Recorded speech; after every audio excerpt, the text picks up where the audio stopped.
Assalamualaikum warahmatullahi wabarakatuh. Halo teman-teman semuanya, saya Enola dari Kesmas Overinde Angkatan 2019. Nah, pada kesempatan kali ini saya akan membahas tentang Treponema pallidum. Nah, bakteri ini termasuk ke dalam salah satu jenis bakteri Spirochaeta dan bentuknya spiral. Oke, langsung saja kita membahas tentang strukturnya. Jadi, di struktur Treponema pallidum ini terdiri dari membran sel, bagian dalam, dan dinding selnya dilapisi oleh peptidoglikan yang tipis. Ada juga membran sel bagian luar. Jadi lebih jelasnya bisa dilihat di gambar ini ya.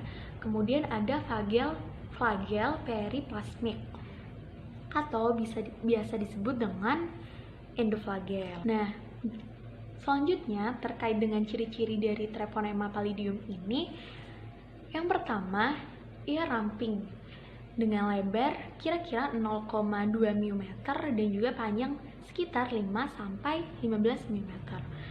Kemudian yang kedua, ia berbentuk spiral yang halus dan ia berkembang biak dengan cara pembelahan melintang.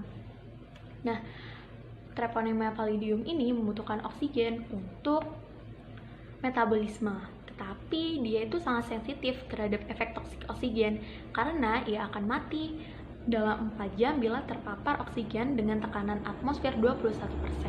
Nah, suhu yang cocok untuk Treponema pallidum ini itu sekitar 30-37 derajat Celcius dan rentang pH antara 7,2 sampai 7, Nah, kemudian termasuk bakteri gram apa sih? Jadi bakteri gram kan ada dua tuh, ada yang negatif dan juga ada yang positif.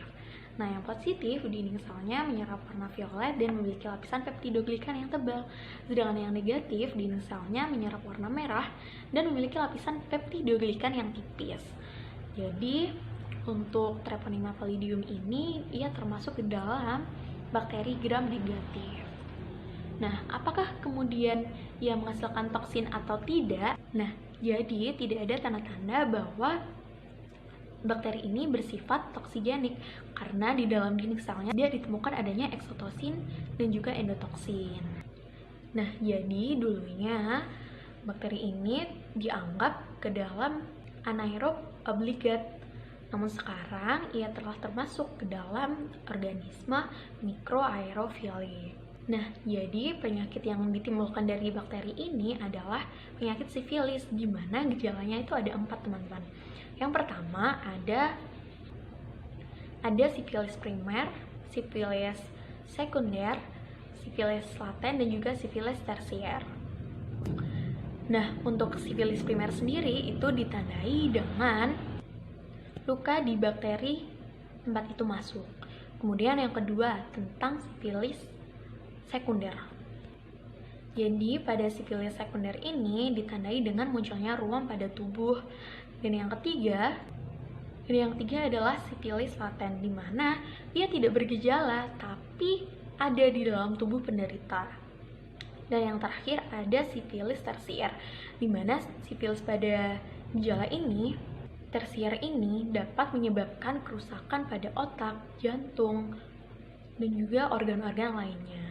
Nah, kemudian untuk penularan dari penyakit sifilis ini, ia tidak bisa menular melalui benda-benda yang telah dipakai oleh penderitanya.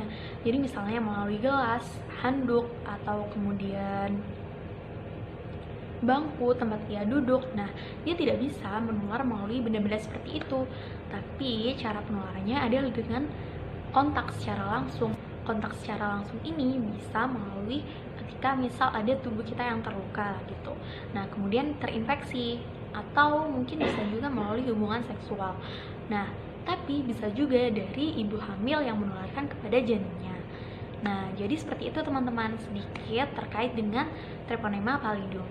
Semoga video ini bermanfaat dan mohon maaf apabila banyak sekali kekurangan.